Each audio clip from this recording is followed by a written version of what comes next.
अभी सभी रेवाड़ी में मिलेंगे हम लोग जाके, क्योंकि भैया पापा मम्मी भाभी सब जा रहे हैं, वहाँ पे जाके मिलते हैं।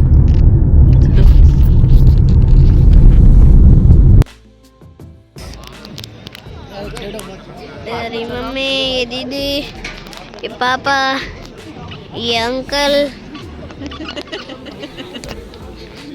ये किसी के लगन पूरा है, ये फंक्शन हो रहा है, फंक्शन हो रहा है।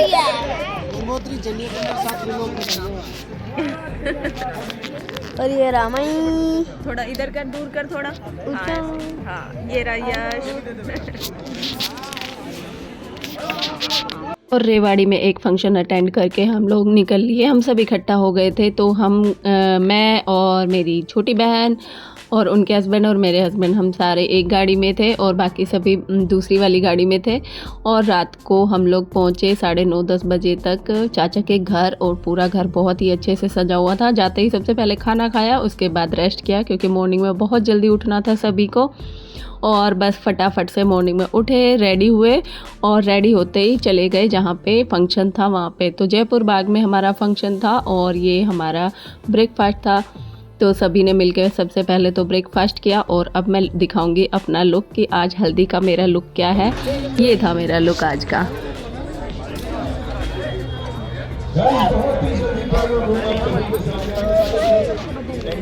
अभी एंट्री होने वाले ब्राइड और ग्रूम की। चल रहे हैं, अभी चल रहे हैं बेटू।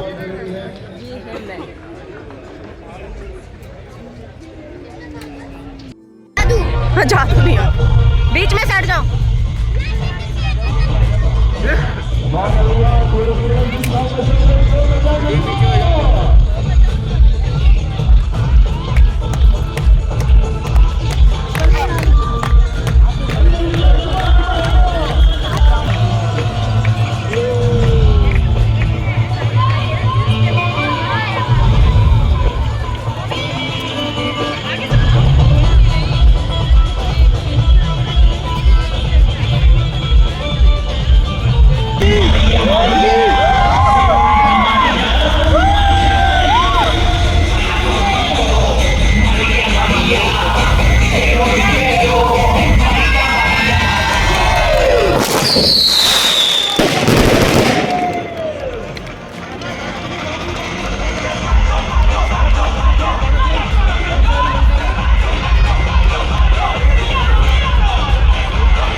वेट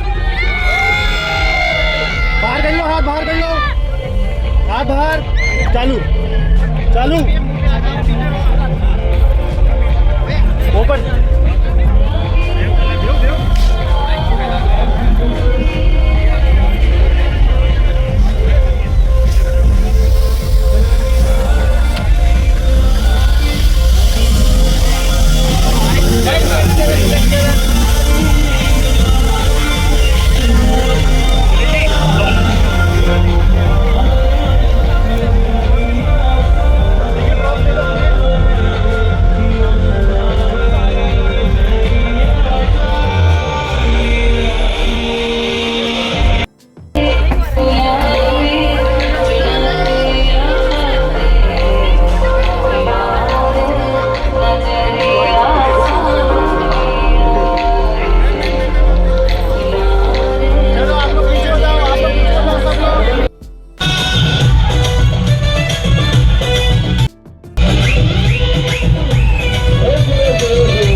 अब जितने भी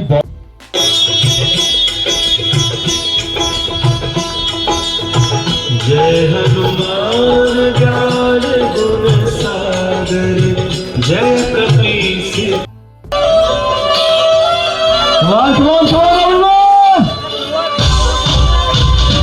Everybody make some noise!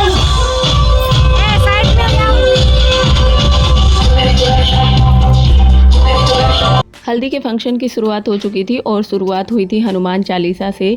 तो सभी ने मिलके सबसे पहले तो हनुमान चालीसा गाई, उसके बाद शुरू हुआ ब्राइड और ग्रूम का डांस। तो दोनों ने बहुत ही अच्छा डांस किया था और उसके बाद फिर जितने भी बहन भाई जिन्होंने तैयारियां की थी उन सब का डांस था। और ये जो शादी थी वो थी मेरे चाचा की लड़की की, तो वो लोग जयपुर में ही रहते हैं और वहीं पे जयपुर बाग में डेस्टिनेशन वेडिंग थी और हम लोग गए थे 3-4 दिन के लिए वहीं पे।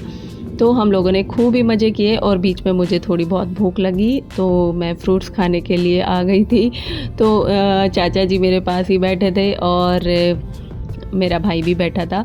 तो हम सब पहले फ्रूट्स के मज़े लेने लग गए, उसके बाद थोड़ी एनर्जी आ गई और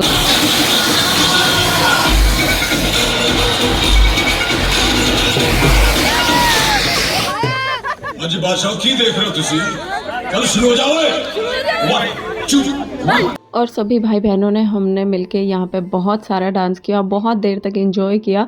और आगे आगे थोड़ी थोड़ी प्रॉब्लम भी आई क्योंकि मतलब एक के बाद एक फंक्शन थे और हमें बहुत ही जल्दी जल्दी रेडी होना पड़ा। तो जेंट्स को तो कोई दिक्कत नहीं होती, लेकिन जो लेडीज होती है उनको प्रॉब्लम होती है, साड़ी पहननी पड़ती है या फिर थीम के अकॉर्डिंग कपड़े पहनना, उसी के अकॉर्डिंग मेकअप करना। मैंने बहुत सोचा था कि मैं बहुत सारी वीडियो बनाऊंगी और रेडी होते वक्त भी दिखाऊंगी, लेकिन कुछ नहीं हो पाया क्योंकि बहुत ही जल्दी जल्दी सारे काम होने लग गए थे। और यहाँ पे हम सबको डांस करते करते भूख लगी थी, उसके बाद हमें खाना खाना था। तो ये जो थी वो राजस्थानी थाली जो बनती है ये पूरा उसी के अकॉर्डिंग था। और यहाँ पे मैं वेट कर रही थी कि मेरे खाना कब तक आएगा और मैं मतलब सभी से पूछ रही थी क्या ये चांदी की थाली है क्या क्योंकि चांदी बहुत महंगा हो गया है। तो ये वैसे ही सिल्वर की जो होती है वो वाली थाली थी और इसके साथ नमक और टिशू वगैरह ये सारी चीज़ें थी। उसके बाद लगने लग गया था हमारा खाना। तो सैलेड था, दाल बाटी चूरमा और बहुत सारी चीज़ें थी जो मतलब मैंने नाम भी नहीं सुना था, ऐसी ऐसी चीज़ें भी थी। तो हमने थोड़ी थोड़ी सारी ही चीज़ें खाई और हमारा लंच इसी तरीके से हुआ। उसके बाद फिर हमें रेडी भी होना था चाक के लिए और मैं इन भाइयों से ना पूछ भी रही थी कि ये क्या क्या है और इन सब के नाम भी पूछ रही थी, लेकिन मुझे इनमें से कुछ ही चीज़ों के नाम पता थे। जैसे बाटी हो गई, कोई मामरा बाटी थी, कोई सिंपल बाटी, कोई मसाला बाटी, तो मुझे इन सब के नाम पता नहीं था। और तो मैं पूछते पूछते खा भी रही थी और बहुत ही टेस्टी खाना मुझे ये लगा। और दाल बाटी तो वैसे ही मुझे काफ़ी अच्छी लगती है, हाँ फेवरेट में नहीं कह सकती मैं इसे अपने, लेकिन मुझे काफ़ी अच्छी लगती है। और मेरे बेटे को इनमें से कोई भी चीज़ अच्छी नहीं लगी, लेकिन मैंने ज़बरदस्ती से एक रोटी खिलाई फिर। तो बस अब था सगाई का फंक्शन, तो हमें उसके लिए बेस वगैरह पहनना था। तो हम लोग अपने रूम पे चले गए और बहुत जल्दी जल्दी हमें रेडी होना था क्योंकि थोड़ा ही टाइम बचा था। और मतलब सगाई के बाद फिर था संगीत, तो वो तो रात को है, लेकिन अभी सगाई के लिए हमें रेडी होना है। तो अब हम लोग चले गए रूम पे अपने।